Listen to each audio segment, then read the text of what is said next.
ಬಣ್ಣ ಬಣ್ಣದಿ ಸಿಂಗರಿಸಿ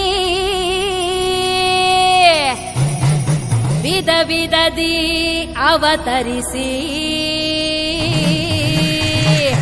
ಉಗ್ರದಿ ವೈಯಾರದಿ ನಡೆದು ಬಾರೆ